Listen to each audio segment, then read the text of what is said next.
దయచేసి ఆగాలి. 1 by 1 మాట్లాడదాం. మనతోటి సుధాకర్ గారు ఉన్నారు, జనసేన పార్టీ కావలి నియోజకవర్గ ఇన్ఛార్జ్.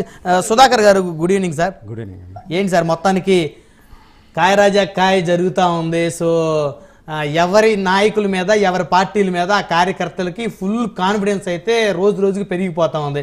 మరి ఇప్పుడు మురళి గారేమో గుంటూరు పార్లమెంట్కి సంబంధించి ఆయన ఇన్ఛార్జిగా ఉన్న స్టార్ క్యాంపెయినర్గా 7 అసెంబ్లీ స్థానాలు తిరిగారు. ఆయన ఒక క్యాలిక్యులేషన్ చెప్తున్నారు. నారాయణమూర్తి గారు ఇంతకు ముందు కన్నా 151 కన్నా మాకు ఎక్కువ వస్తాయి, 22 కన్నా పార్లమెంట్ స్థానాలు ఎక్కువ వస్తాయని చెప్తున్నారు. సో ఈ హైప్ ఏదైతే ఉందో వైసీపీ కార్యకర్తలకి రోజు రోజుకి కాన్ఫిడెన్స్ లెవెల్స్ పెరిగిపోతా ఉన్నాయి. సో కూటమి వర్సెస్ వైసీపీ ఏదైతే కూటమి వన్ సైడ్ ఓటింగ్ జరిగింది అనేది కూటమి నేతల యొక్క అభిప్రాయం. సో దానివల్ల బెట్టింగ్లు ఎక్కువ జరుగుతూ ఉన్నటువంటి పరిస్థితి ఉంది. ఏమంటారు?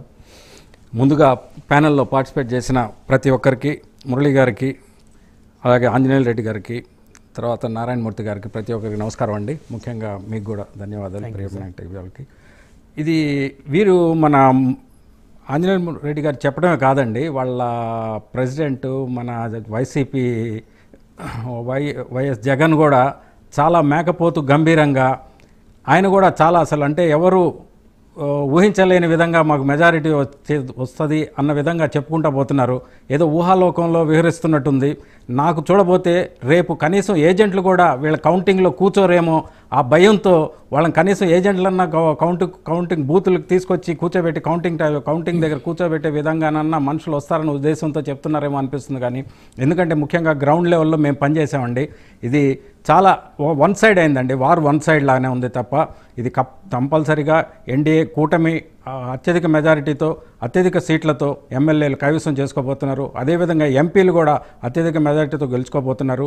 నా అనాలిసిస్ ప్రకారం ముఖ్యంగా పోయినసారి తెలుగుదేశానికి వదిలిన సీట్ల కంటే 23 కంటే కూడా వీళ్ళు ఇంకా తక్కువ 15 కంటే కూడా రారేమోనని నా పర్సనల్ ఇదండి. ఎందుకంటే గ్రౌండ్ లెవెల్లో జనాలు ఎప్పుడూ లేని విధంగా ఎర్లీ మార్నింగ్ 6:30 కూడా వచ్చి ఎక్కడెక్కడి నుంచో మీరు కూడా చూశారు. హైదరాబాద్లో పర్టికులర్గా హైదరాబాద్ మొత్తం ఒక ఏదో కర్ఫ్యూ విధించిన విధంగా హైదరాబాద్ వరకు అయితే మేము కూడా తెలుసుకున్నాం. ప్రతి ఇక్కడే కాదు ఆల్ ఓవర్ ఇండియా నుంచి ఇంత ఇదిగా.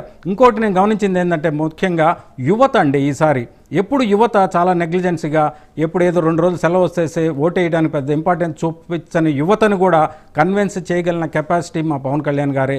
వారిని యువతని కూడా ఓటు తీసుకొచ్చి రాజ్యాధికారం అంటే ఏంది, యువత కూడా రాజ్యాధికారంలో భాగస్వామ్యం కావాలన్న అతని ప్రయత్నం ఫలించింది అనిపించింది ఈ ఒక్క ఓటింగ్లో. ఇంకోటి ఏంటంటే మీరు వీళ్ళు అంటున్నారు ఆడవాళ్ళు అయితేనేమి మగవాళ్ళు అయితేనేమి ప్రతి ఒక్కరూ ఈసారి ఓటరు చాలా తెలివిగా బిహేవ్ చేశాడండి. ఎప్పుడా బయటపడలేదు. ముఖ్యంగా నేను ప్రతి ఒక్క బూత్కి వెళ్ళి ఎంక్వైరీ చేయడం జరిగింది. మా కావలి కాన్స్టిట్యున్సీలో పొద్దున్న 6:30 నుంచి మొదలు పెడితే ఈ ప్రతిసారి మీరు గమనిస్తే ఏదో ఒక అకామిడేషన్ ఇచ్చి మీరు రండి అని ఆటోలు పెట్టి ఏదో ఒక విధంగా జనాల్ని బూత్కి తీసుకొచ్చే సాంప్రదాయం ఉండేది. మీరు సర్ప్రైజ్ అయిపోతారు.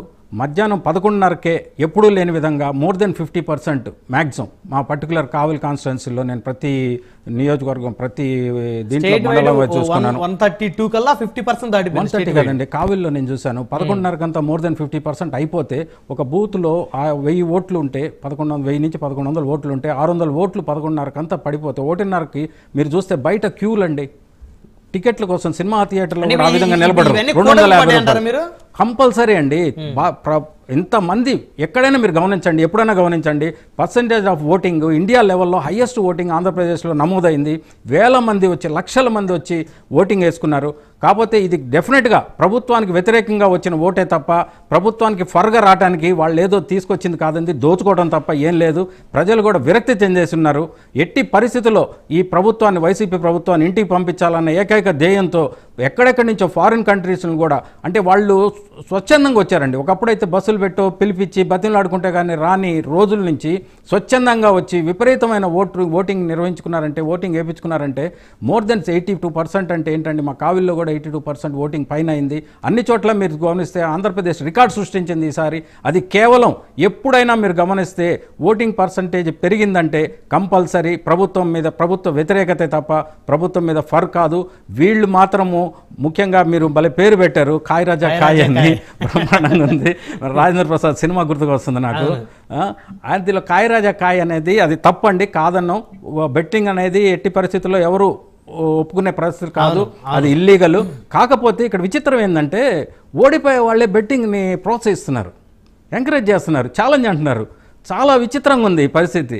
ఎక్కడన్నా గెలుస్తున్నాం మేము, ఎన్డీఏ ప్రభుత్వం వస్తుంది వాళ్ళకి తెలుసు, కానీ మేకపోతు గంభీరంగా జనాల్ని ఏదో మభ్యపెట్టేసి ఒక విధంగా డైనమాల్లో పెట్టేసి ఓడిపోతున్నారన్న ప్రలోభ కల్పించే విధంగా వీళ్ళు వైసీపీ వాళ్ళే ముఖ్యంగా ముందుకు వస్తున్నారండి.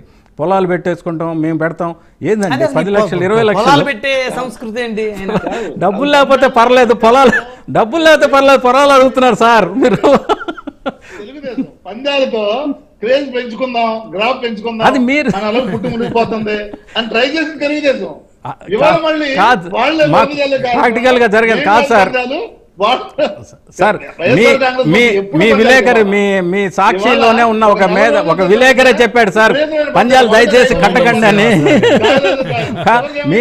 మీ సాక్షి ఛానల్లోనే చెప్పారు సార్. వాళ్ళకే అర్థమైపోయింది ఆయనకి, పాపం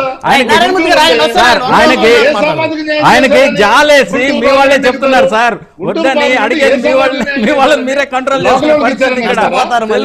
తెలుగుదేశం వాళ్ళు ఎవరు ముందుకు రావట్లేదు.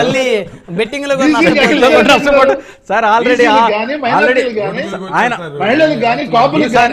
వాళ్ళు ఇసుక దోచుకొని వైసీపీ వాళ్ళు అన్ని దోచుకొని సంపాదించుకునేది కూడబెట్టుకోండి, ఖర్చు పెట్టబాకండి అని మీ వాళ్ళే చెప్తున్నారు సార్. ఇసుక, గ్రావెల్, మందు ఏదో వదిలేరండి, శ్మశానాలు కూడా వదిలేదు సార్. మా ఊర్లో శ్మశానాలు కూడా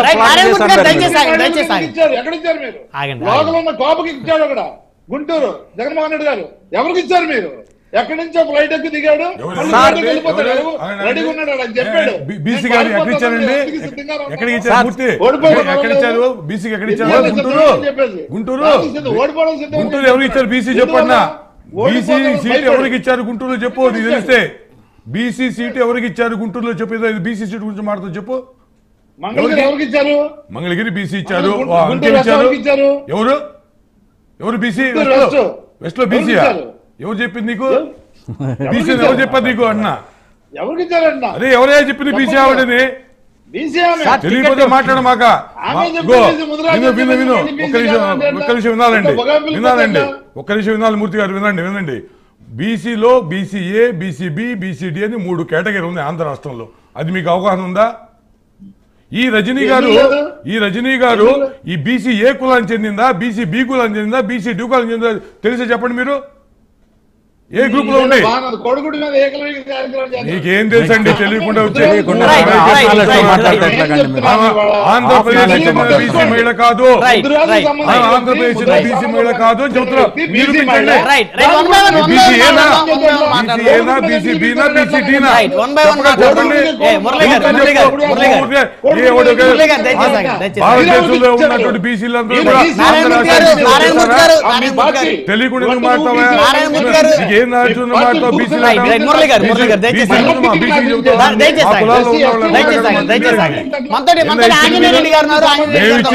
మేమిచ్చాము గుంటూరు వెస్ట్ లో బీసీ రజికకి ఇచ్చాము, బీసీ రజిక మహిళకి ఇచ్చాము. నువ్వు చెప్పు, ఏ కులం చెప్పు. నేను బీసీ ఒక బీసీ అడుగుతాను, ఆ సామాజిక తెలిసి చెప్పు. నువ్వు లేకపోతే మూసుకో, తెలియకుండా మాట్లాడమాక. తెలియకుండా మాట్లాడమాక. ఏం తెలుసు బీసీ ఇట్లాంటి పనులు మీ జగన్మోహన్ రెడ్డి చేసేది. పేరు గొప్ప, ఊరు దిబ్బని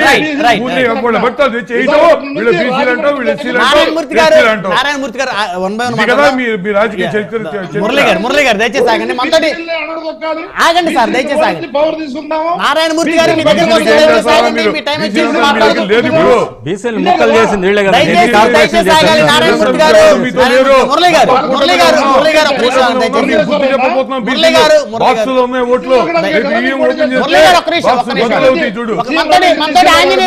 భారతీయ జనతా పార్టీ సీనియర్ నాయకులు ఆంజనేయ రెడ్డి గారితో మాట్లాడదాం. దయచేసి ఆగాలి. నారాయణమూర్తి గారు ప్లీజ్ దయచేసి ఆగండి. ఆంజనేయ రెడ్డి గారు good evening sir. Good evening Brahmanaidu గారు, మీకు ప్యానెల్లో ఉండే అందరికి కూడా గుడ్ ఈవినింగ్.